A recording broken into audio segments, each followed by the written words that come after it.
How serious of a threat does this storm pose to Georgians? This storm poses a serious threat. It is going to make landfall as a Category 3 or perhaps a Category 4 event. It's going to be a heavy water and rain event.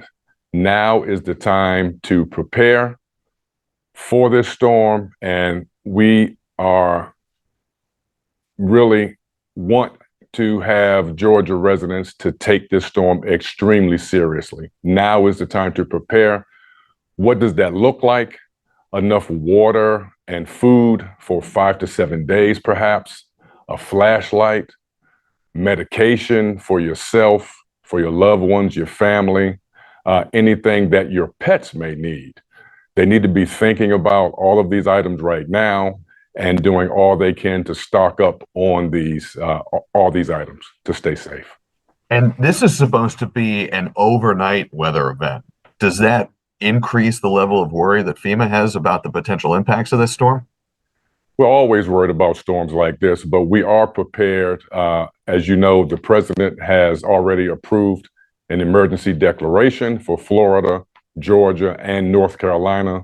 What that does, it allows us to provide resources and funding to take care of items such as search and rescue, people who will need to be evacuated, and also things like sheltering. So we stay prepared for exercises like this. This is not an exercise right now. This is actually the real thing, obviously. But we stay prepared, and we are in close contact with all of our state and local partners, as well as other federal agencies. One of the things that our meteorologists are really paying a close attention to is the potential for power outages. What level, how much power outage do you think Georgia will see as a result of the storm? Well, I can't really predict that, but we should not be surprised if there are power outages. We do have other agencies standing by. We have the power companies are standing by with experts who are going to be able to work as quickly as possible to restore power. But no one should be surprised if there are power outages in your area. And to that degree, make flashlights and, of course, batteries as part of your preparedness activities today. And also make sure that your cell phones are fully charged, which also have flashlight capability. You talked about resources. Let's circle back to that. What resources are available to Georgians as they go through this storm? Well, right now FEMA has resources standing by. We have people that are already in place. We have other personnel that are standing by to move in after the storm passes. And we also have resources such as water, food, and tarps, if needed as well, that are standing by at the ready for us to move in when it's going to be safe to do so once the storm passes this area. And how do people get in touch? How do people access those resources if they need it?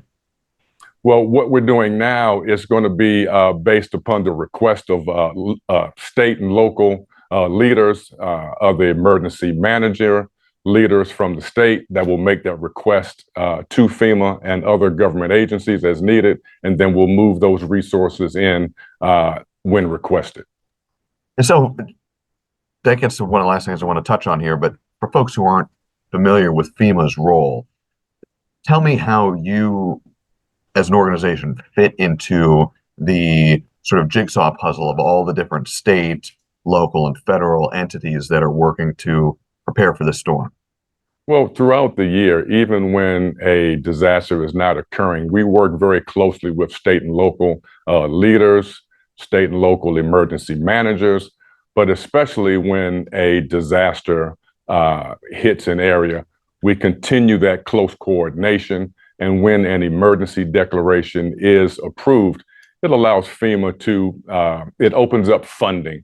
And FEMA is the coordinating agency for whatever federal and local agencies are needed to help an area respond to and recover from a disaster.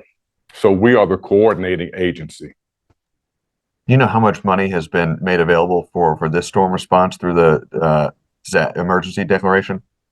I'm not sure of any funding that has already been set aside, but we do keep an ample amount of funding that will take care of this disaster and any other disaster that is currently ongoing.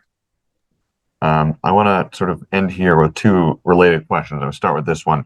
I asked you at the beginning, how serious a threat is this storm? And you mentioned it's a threat for all Georgians. You said all Georgians should have 5 to 7 days worth of supplies, worth of food and water. There are going to be some people in South Georgia who would hear that message and they'd say, okay, we've been through tropical storms and hurricanes before. There are going to be a lot of people in Atlanta who hear that and think, that's really out there. That's not the kind of weather we get in Atlanta. Mm-hmm. But is that still the message for Atlantans too? Yes, it is. I encourage everyone to really take this storm extremely seriously. Don't compare this storm to any other storm that has occurred in the past. Every storm has its own individual characteristics and their own individual threats. Take the storm seriously. Take the time today, right now, to make sure that you're fully prepared and able to withstand whatever may come in the days ahead. Listen to local officials. If you're asked to evacuate an area, I encourage you to do so immediately. Download the FEMA app for any weather alerts and reach out to the local Red Cross for any information on sheltering if needed. Michael, the last question for you. Anything else you think people who will be watching this should know? Again, this is going to be a heavy, heavy rain event. Whether you are in a known flood zone or not, remember, wherever it is raining, wherever it can rain, it can flood. Take all precautions right now. Keep yourself safe. Keep your family and your loved ones safe. Keep your neighbors as safe as possible.